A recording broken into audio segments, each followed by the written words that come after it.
faut quand même se retourner. Ça me fait drôle de divorcer. Mais ça Et oui, fait Les rien divorcés du de Michel Delpech, le sujet du jour dans notre rubrique droit avec Maître Arnaud Dio. Bonjour, merci d'être avec nous. Sur le plateau, on va parler du divorce par consentement mutuel. Qu'est-ce que c'est déjà dans un premier temps ? Alors le divorce par consentement mutuel, c'est un type de divorce qui permet justement aux époux, lorsqu'ils ont réussi à se mettre d'accord sur absolument toutes les conséquences, eh bien d'accélérer les choses, de faciliter les choses et de résoudre, on va dire, de façon plus amiable une séparation qui souvent est douloureuse. Une réforme est intervenue en janvier 2017 à ce sujet. Dites-nous en plus. Alors avant cette réforme, il était possible donc de divorcer par consentement mutuel en sachant qu'il fallait malgré tout passer devant le magistrat, donc le juge aux affaires familiales. Et la particularité, c'est qu'il était possible de prendre un avocat pour les deux époux.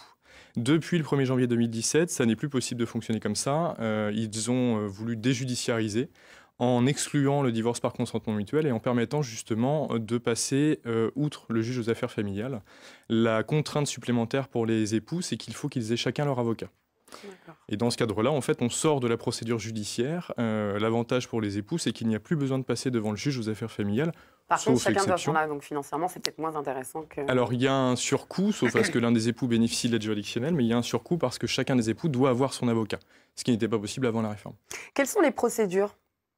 Alors, au niveau des procédures, on reste sur, on va dire, les mêmes démarches. C'est-à-dire que la première démarche, il faut évidemment que les époux en discutent entre eux avant.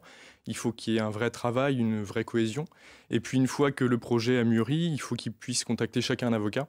Et une fois qu'ils ont contacté ces avocats, eh bien, finalement, c'est à eux de prendre le relais.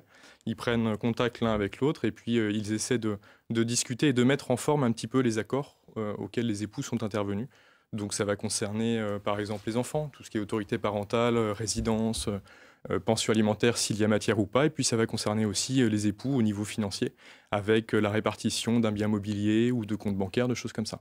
Qui est en charge de cette procédure concrètement ? Alors très concrètement, les protagonistes de la procédure, ce seront les avocats dans un premier temps.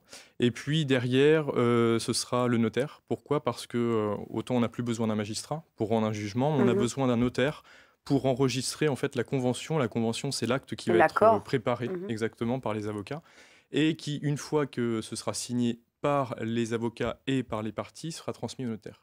Donc les protagonistes, il y en a 3, les 2 avocats et le notaire. Alors quels sont les avantages et les inconvénients d'un divorce par consentement mutuel ? Alors moi les avantages, j'en vois 2. D'un côté la rapidité et de l'autre une certaine diminution du stress. Pourquoi du stress ? Parce que aussi bien que puisse se passer un divorce, malgré tout on se rend compte que c'est toujours un événement qui est à minima douloureux, mais en tout cas quelque chose qui est compliqué. Quand on a des enfants, c'est également compliqué aussi pour eux. Donc à ça peut venir se rajouter le passage devant un magistrat, selon l'ancienne réforme. Et ça, on se rend compte que pour les gens, c'était compliqué. Se rendre au tribunal, passer devant le magistrat, c'était le premier avantage que je vois avec la nouvelle réforme, la diminution du stress. Le deuxième avantage, il est en lien avec la réduction du temps de la procédure. Pourquoi ? Parce que spécifiquement à Nantes, vous en avez peut-être entendu parler, mais on a eu une diminution du nombre de magistrats, donc les délais d'audience s'allongeaient, si vous voulez. Quand on déposait une requête avec l'ancienne réforme, on n'avait pas d'audience avant 1 an et demi.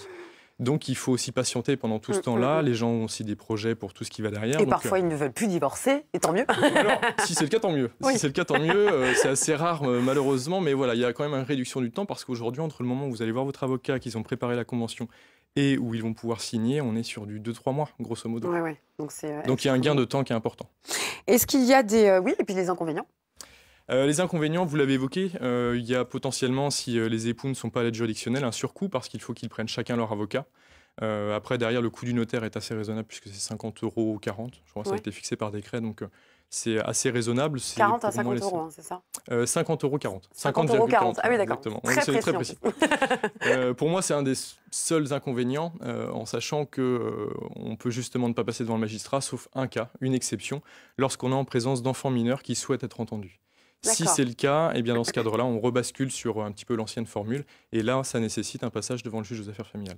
Maître Arnaud Dio, merci beaucoup de nous avoir apporté toutes ces précisions sur le divorce par consentement mutuel. N'hésitez pas à vous rediriger vers le replay si vous n'avez pas eu toutes les informations. Puis autant que faire se peut, si vous pouvez éviter de divorcer, de continuer de vous aimer, j'ai envie de vous dire, ça sera encore mieux et ça vous économisera 50 €, 40. Merci beaucoup. On vous dit au revoir, Maître Dio. Et on vous souhaite une bonne continuation.